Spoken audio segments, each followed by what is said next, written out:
Imagine embarking on a journey to a tropical island, expecting a rum commercial-like experience, only to suddenly realize that photographing the police could lead to an interrogation. Drinking the wrong water might land you an intimate, exclusive, and unforgettable relationship with the toilet, and a charming smile from a lovely Cuban woman could cost you a significant, indeed very significant, amount of money. That's Cuba. Beautiful, hot, musical, but full of hidden catches. The island embraces you with charm, then trips you with harsh reality. Today, I'm going to show you the 13 things every tourist should know before setting foot in Cuba. This is your ultimate survival guide, the one comprehensive resource that very few dare to disclose to you. 1. The observing paradise. You arrive in Cuba thinking it's all going to be sun, salsa, and smiling faces on the street, but then comes the island's first inconvenient truth. Cuba is watching you long before you're watching Cuba. And this begins with your manner of dress. If you arrive in Havana appearing as a walking billboard, watch gleaming gold chain designer attire, congratulations. You've just painted a target saying, "I'm a clueless tourist." And here, a certain type of character appears like magic. That local friend who wants to help, accompany you, show you the city, exchange a watch, sell you cigars, take you to a restaurant, or introduce a cousin, if you know what I mean. And in the end, you're the one who pays, you sucker. It's not violence, it's not robbery, it's Cuban persuasion on hard mode. And there's a logic behind it. In a country where the average salary barely buys a pair of shoes, every tourist becomes a walking opportunity. And if you flash your wealth, you become the best opportunity on the street. That's why I'm telling you, simplicity isn't just a style, it's a tourist survival strategy. When you opt for simple, unassuming attire, you achieve two objectives simultaneously. You remain unnoticed, which is wonderful. You steer clear of conversations that begin cordially and culminate in, "Buddy, can you spare $10 just for old time's sake?" And to top it off, your patience stays completely intact, as no one will halt you on the street to scrutinize you and feign being your childhood pal, all to gain some kind of advantage. So I ask you, have you journeyed to Cuba for the cultural experience, or to become Havana's very own human lighthouse? Exactly. In paradise, those who shine too brightly become a tourist attraction, and not in the way you'd imagine. And if you think being approached on the street is your biggest problem, wait until you find out about the topic that can turn an unsuspecting tourist into an extra on a cop show. And that's no exaggeration. 2. The topic that can get you 30 years. Every country has its limits, but Cuba doesn't have limits, it has laws. And there's one specific thing that can turn any unsuspecting tourist into a mere extra in a police drama. Drugs in Cuba are no joke. They mean prison. Not a slap on the wrist, not paying a fine, not finding a workaround. We're talking 15 to 30 years in jail. Yes, 30 years, my friend. In other words, you go in as a tourist and come out a retired Cuban citizen. Ha ha ha. And the craziest part? Sometimes you don't even have to do anything. It just takes accepting something from someone, or simply being in the wrong place, or even trusting a new friend you just met on the beach. Would you risk 3 decades of your life for something you don't even know where it came from? Because in Brazil, the president thinks even cell phone theft is normal. He claims it's just for a small beer, would you believe that? Then you'll receive a relaxing massage from the police, heading back home to reevaluate your life decisions while tallying up your fresh bruises. In Cuba, you'll be doing your reflecting in a cell. And the scammers know this. So sometimes they'll come up to you with a line like, "Hey friend, want to try something natural from here?" Or even worse, a spiritual cleansing? Just a little bit. My friend, the only cleansing you'll be doing is on your criminal record when you get back to your country. If you ever get back. And I know it sounds exaggerated, but Cuba's rule is simple and clear. If you don't know what it is, don't touch it. If you do know what it is, touch it even less. Cuba is tropical, hot, beautiful, charming, and full of stories. But this is the one story you don't want to live. And if you found the legal section intense, just relax, because now comes a rule so delicate that it transforms even a harmless cell phone into a weapon for crime. 3. The camera that becomes a crime weapon. You know that feeling when you're traveling and want to capture everything? The sunset, the old buildings, the classic car from the 50s.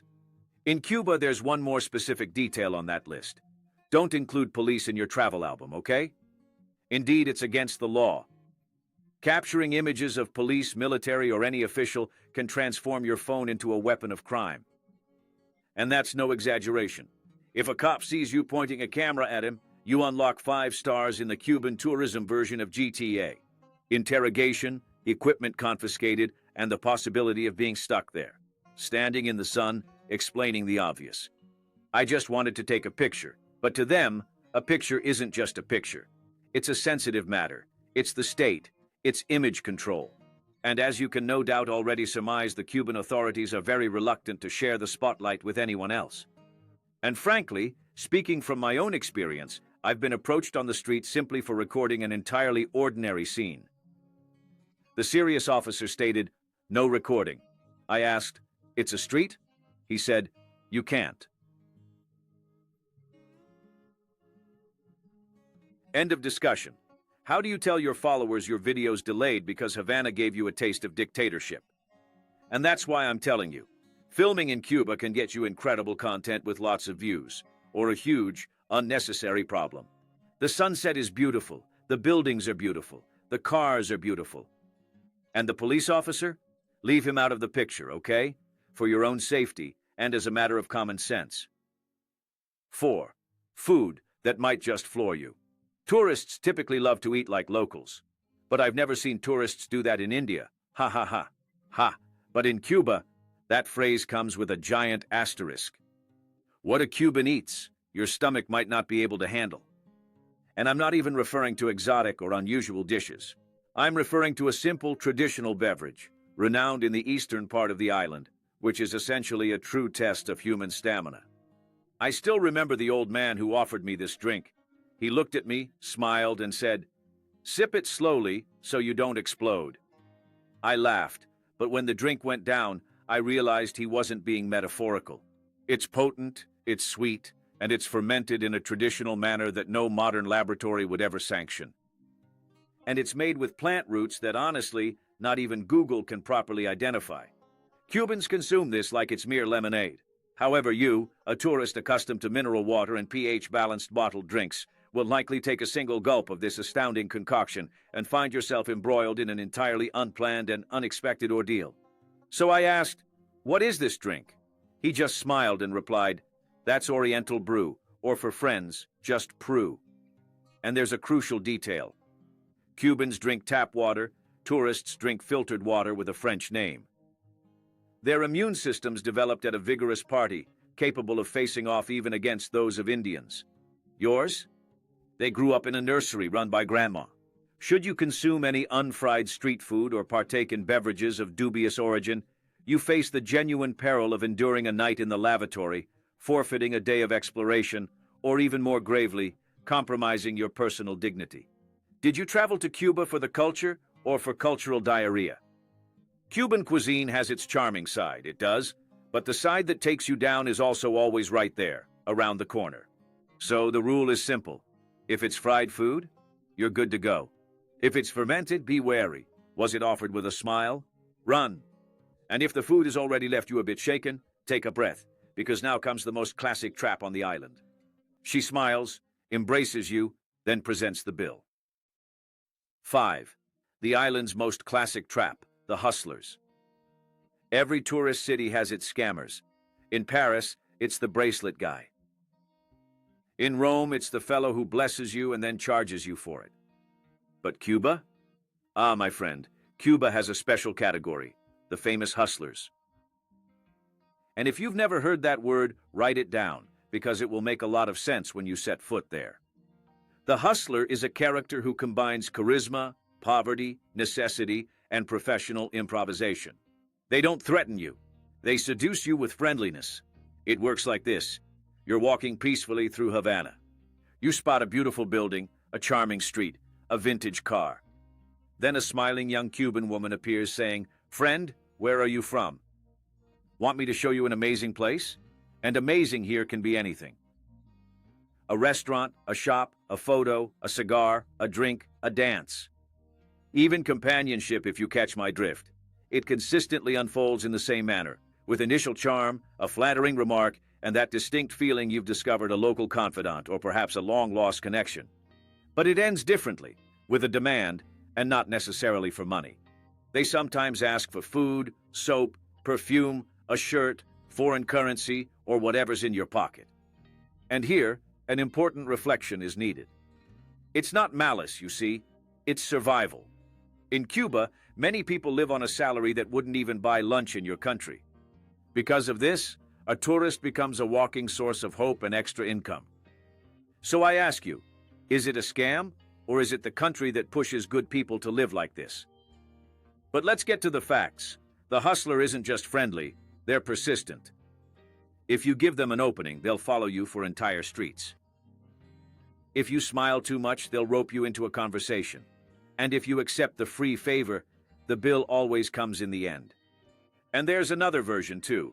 The female hustlers, women who offer companionship, dancing, photos, friendship, and in the end, a financial thank you.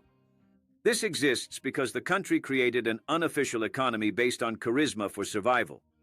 A diploma might be worth little, but the right smile is worth a lot. So the rule is simple. If you didn't ask for it, you don't owe for it. If you don't want company, say no firmly. If they insist, call someone in authority. And remember, charisma is wonderful, but in Cuba, it almost always comes with an invisible price tag. And if you think you've seen all the Cuban scams, hold on, you still have to face one last enemy. Here's a hint. It doesn't smile, it doesn't ask for money, and yet it will suck you dry. Number 6, the relentless mosquitoes. If you've managed to avoid the scams, police, questionable food, and hustlers so far, well done. But there's an enemy in Cuba that doesn't smile, doesn't negotiate, and will still take a piece of you home. Oh, those mosquitoes! They appear so harmless. Tiny, quiet, just flitting about in that lovely sunset glow. But that's the trap. They have the precision of a sniper and the appetite of a teenager at an all-you-can-eat buffet. And the reason is simple. To mosquitoes, a tourist is a banquet. A Cuban is just scenery. Cubans grow up under the strong sun, on the streets, on the beach, in real life. Their bodies are naturally equipped with antibodies that ought to be available in pharmacies. But you, raised in a gated community, slathering on SPF 70 just to go to the mall. My friend, you're basically an imported filet mignon on their menu. And the attack is scheduled. At sunset, the tourist looks at the sky and thinks, what a magical moment. The mosquito looks at you and thinks, what a hot meal. And it doesn't matter where you are. The beach, a trail, an open restaurant, or a charming private homestay. If there's dim light and exposed skin, mosquitoes will be feasting on you, respecting absolutely nothing. Put on repellent? They consider it seasoning. Put on pants? They'll bite right through. Standing still? You're a tourist attraction. Attempted to swat them? They simply dodge, returning for another round. These critters are masters of military tactics, and the outcome is consistently the same. Itching, irritation, allergic reactions, restless nights, and that crabby disposition that spoils any romantic sunset. Did you come to Cuba for the views or to be a mosquito's feast? Exactly. So take this down. Repellent isn't a luxury. Repellent is survival. So bring a Hyper Mega Plus Master Strength repellent, you hear? And if you forget, don't worry.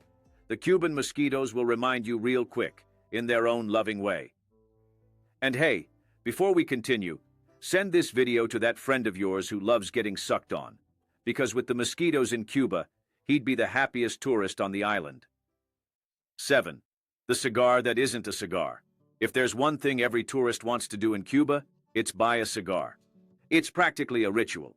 You step foot in Havana, already dreaming of returning home with Cohiba cigars tucked proudly under your arm. But here's a truth nobody likes to admit. The cigar they sell you on the street is almost never a real cigar. It works like this. You're walking along, looking at the vintage cars, taking pictures of the buildings, and out of nowhere, a local friend appears with a practiced smile saying, "My friend, original cigars, special price for you." That's when you should run, or at least pretend you didn't hear. In other words, play dumb, because that so-called original cigar could be anything but a cigar. It could be cheap, questionable tobacco, rolled up dried banana leaves, mixed tobacco scraps, or, believe it or not, even bits of newspaper inside. Some tourists think they got genuine Monte Cristos, but they're just smoking yesterday's news. And why does this happen? Because good cigars in Cuba are a controlled, expensive, and high-demand product. Nobody on the street will sell you authentic Cohiba cigars at rock-bottom prices. If it were that easy, even I'd be grabbing them to resell. Buying cigars on the street in Cuba is like buying original perfume from a guy in Times Square. The probability of it being a counterfeit is 99.9%, and that tiny remaining fraction is simply your own optimism. So, do you really want to be puffing on Cuban tradition, or just some communist newspaper? So the rule is simple and non-negotiable. Cigars only from official stores. Period. Do you pay more? Yes. But at least you're smoking tobacco, not Sudoku puzzles. 8. The water that decides your fate. If there's one simple habit that completely changes a tourist's experience in Cuba, this is it. Don't drink the tap water, ever. It sounds like an exaggeration, but it's not. In Cuba, the water does undergo treatment, yes, but that certainly doesn't guarantee it will be clean, stable, or entirely safe for an unaccustomed stomach. Do you recall what I mentioned earlier? Cubans are raised drinking tap water with ice made at home and fermented street beverages. They have antibodies that appear to have been doing CrossFit. But you, who only drinks filtered, purified water and even chooses it by the brand on the label, my friend, you're on a whole other level of fragile. You're practically a poor, defenseless virgin in a microbiological savanna. And the danger is silent. You're in your hotel, it's hot, you ask for a glass of water thinking everything's fine, and without realizing it, you've just ruined half your trip. One innocent sip can give you a stomachache, food poisoning, a fever, or you'll become intimately acquainted with the toilet. Did you come to Cuba to enjoy the island or to have your butt on fire? And the truth is, this catches a lot of unsuspecting tourists. This happens in hotels, private homestays, restaurants, and occasionally even in juice with ice made right there. So the rule is quite straightforward. Always stick to bottled water. What if it comes with ice? Inquire. If you're uncertain, forgo it. When faced with the choice between staying hydrated and gambling with your health, the wisest decision is to ensure your vacation doesn't devolve into a gastrointestinal documentary. Number 9. Road crossing is a sport. If you believe you've encountered everything in Cuba, just hold on until you attempt something seemingly straightforward. Traversing the street. In a tourist's imagination, it works like this. You get to the crosswalk, you stop, look both ways, and cross calmly. In Cuba, my friend, crossing the street is practically an extreme sport. First, because the traffic is unpredictable. Vintage cars, makeshift motorcycles, bicycles, pedicabs, buses, taxis, each with its own unique, maverick driving style. It's almost like an unchoreographed car parade. Second, because while the law says pedestrians have the right of way, practice says otherwise. Whoever gets there first, goes first. And whoever's in the middle just has to figure it out. I remember walking on the Paseo del Prado, one of the busiest avenues, and realizing the traffic there is like this. Either you cross fast, or you become a sidewalk decoration. It's not out of ill will, it's just how Cubans drive, a blend of haste, improvisation, and faith. Have you ever tried crossing the street during rush hour in New York City?